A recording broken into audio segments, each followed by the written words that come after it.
writing as being thinking on paper.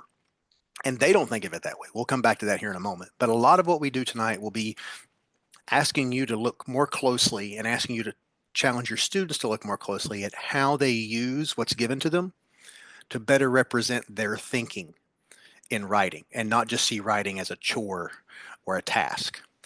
And one of the things that I wanted to do was show you the rubric with which you are likely familiar as a history teacher and put that alongside of one of our English rubrics. Don't worry, you're not going to get trained on a new rubric tonight.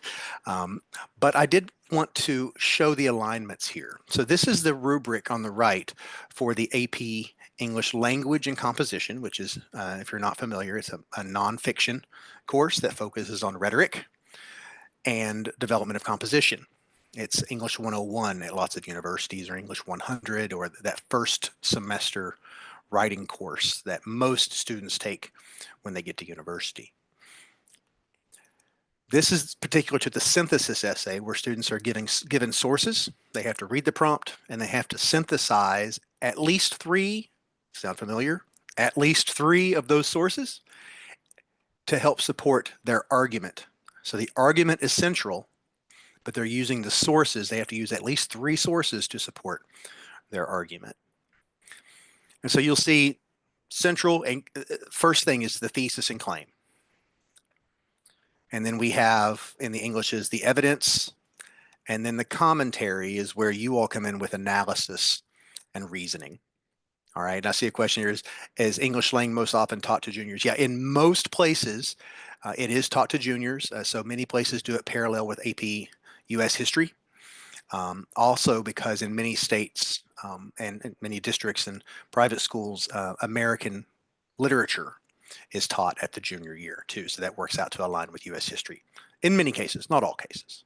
All right. And then the next step is where you all address evidence beyond the documents and your complexity, and that comes to our sophistication here. But one of the things that I really love to remind people, and this is where I'll hand it off to Bob and Colin if they want to make a comment before we move on, is in the Englishes, you do not have to get this sophistication point to get that the highest possible qualifying score on the exam. Just like over on your rubric, you don't have to get a full 7 points to get the highest possible qualification score on the exam. So when students are thinking about the way they're developing their responses, the way they're using documents or using sources in the English language case, which the documents just become those sources, to support what they're saying, they need to focus first on their thesis, their claim, the evidence, and how they're explaining that evidence. The reasoning, as we say in AP English language, it's how the evidence supports the reasoning that justifies the claim. And until they've done those things, until they've learned to master that, focusing on the sophistication is not a big deal for us.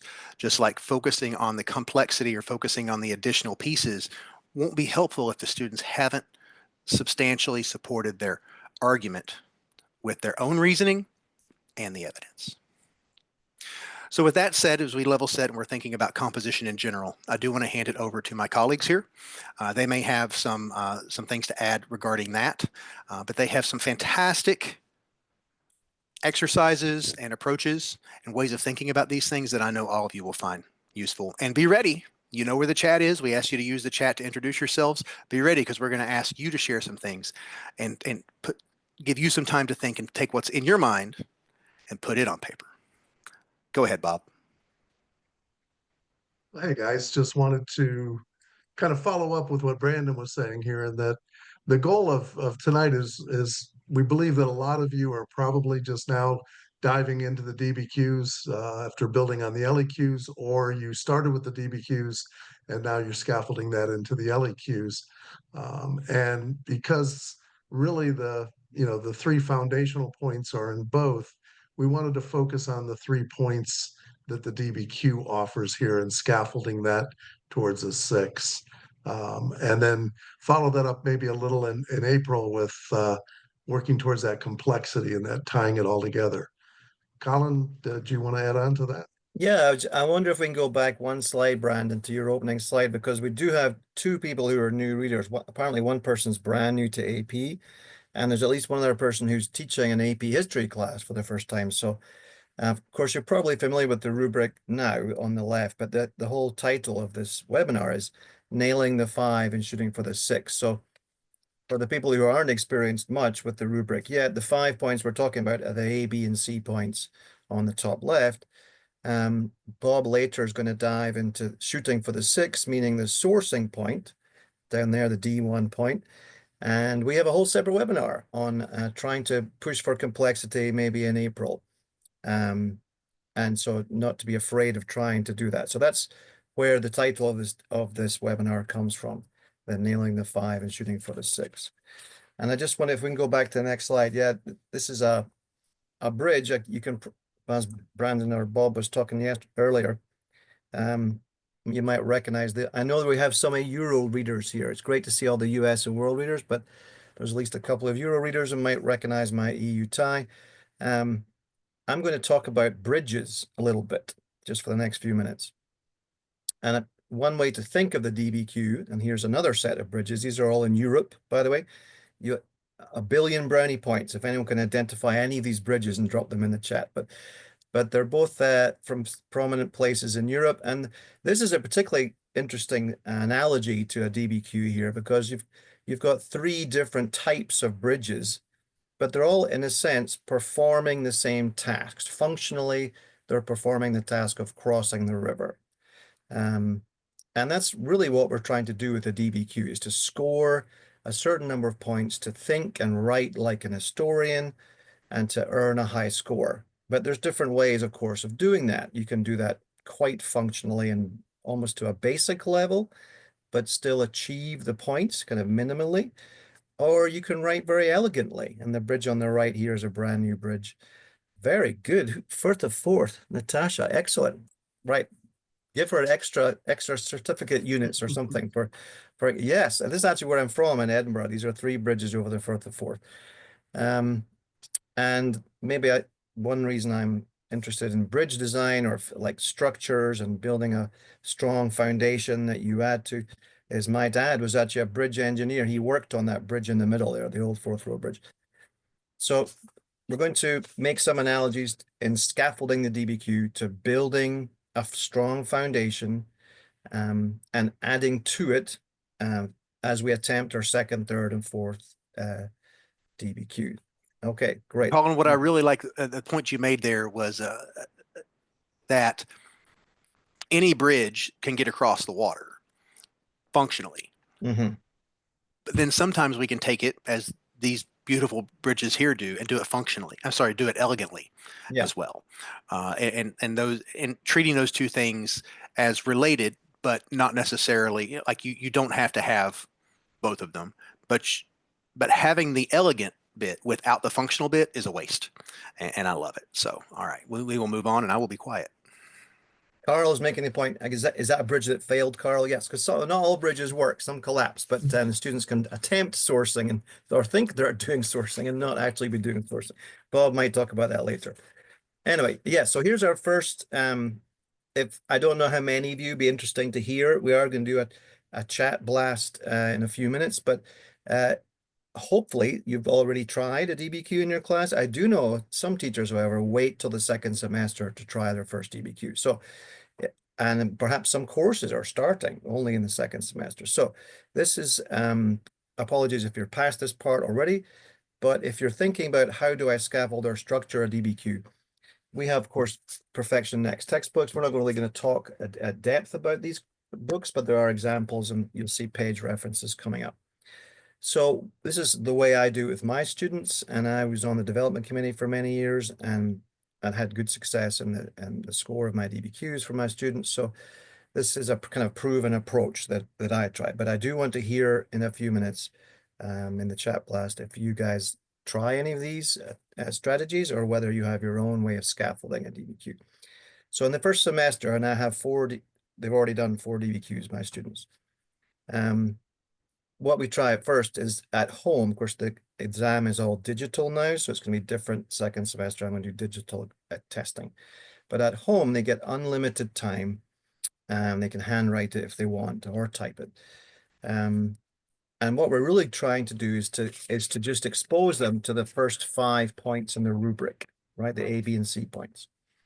We'll do sourcing in individual documents here and there, but that's not the main goal of this first DBQ. It's can they get a claim with context before it, kind of broad background, then a claim at the end of their first introductory paragraph, and then can they use the documents as evidence in an argument, right? And with one piece of outside evidence. If they can try the first 5 points, the A, B, and C points, untimed at home, and what you can also do is shorten some of the length of the documents to make it easier, or you can maybe just make it, 5 documents and give them a kind of really basic early DBQ.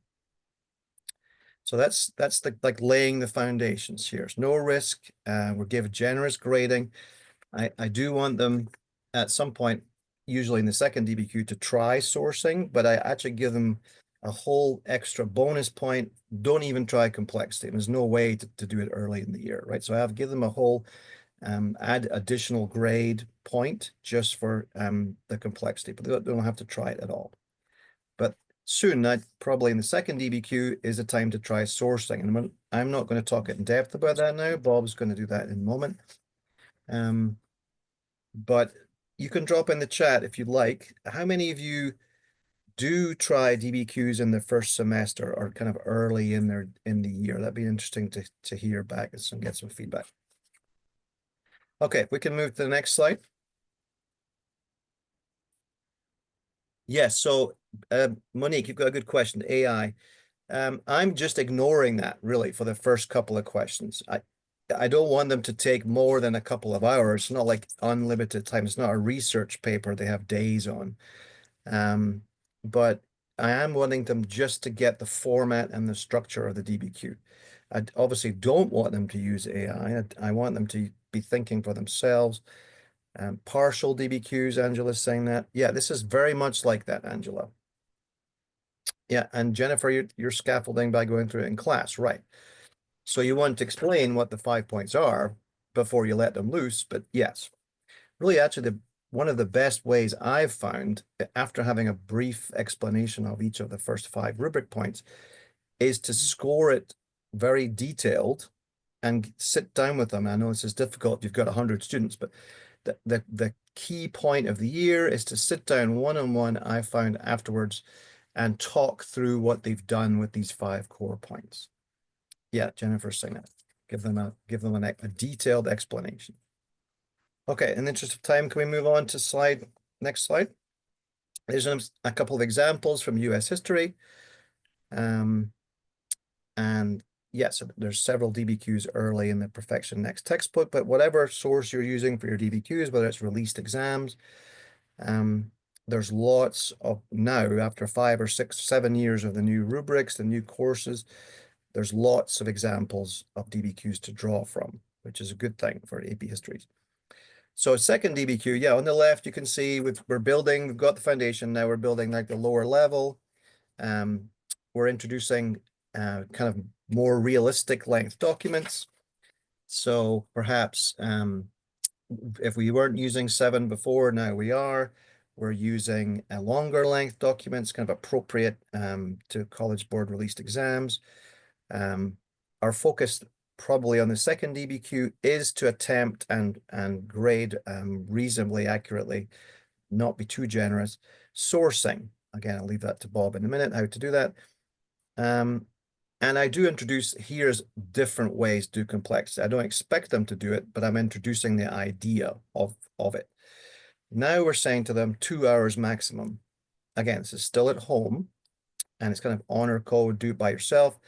But you can tell who's written a DBQ has taken 3+ hours, right? We're just not going to be accepting that. But if it's an hour, hour and a half, an hour and 45 minutes, and again, we give very detailed feedback. So I actually give them the College Board rubric, show them which point, talk them through their answers very closely. And it's a lot of work up front to do that, but it really pays off in like less time that you need later. Okay, Brandon's got a sliding grading scale.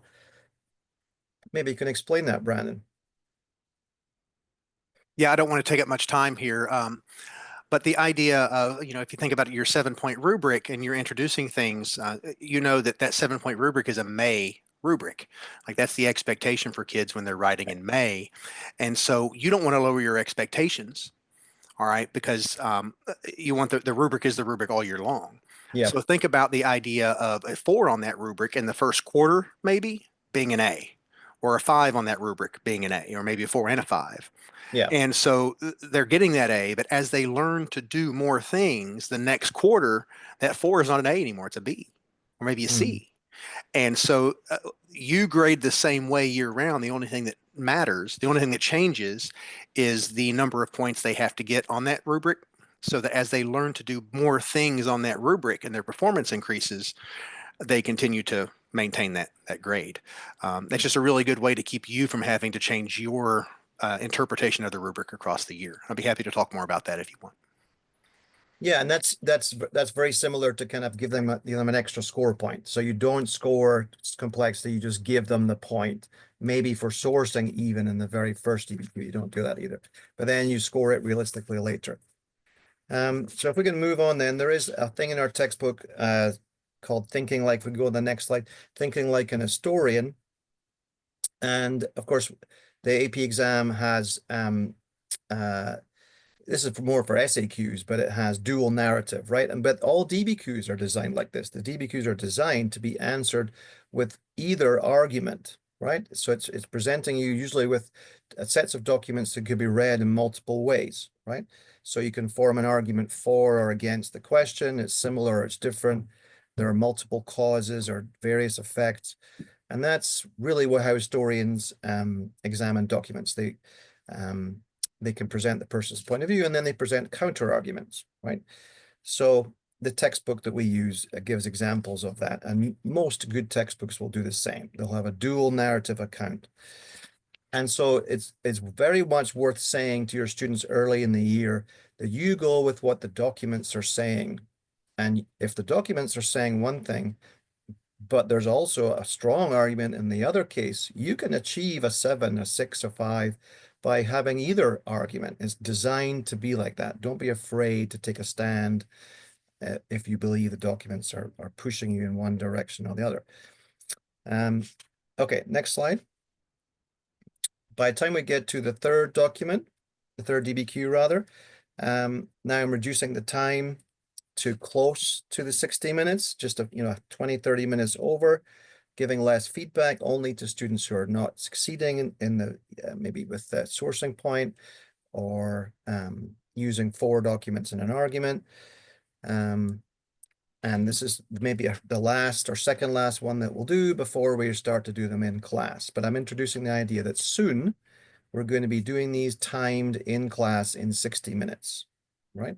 So we're reducing the time as we scaffold towards the second semester or second half of your year. Okay, next slide. We're not going to talk about this now, but on April 2nd we will. But again, it's never too early to drop in the idea that this is a rubric point and give them 1 or 2 easy ways to think about so they can start to think about this even in the first semester.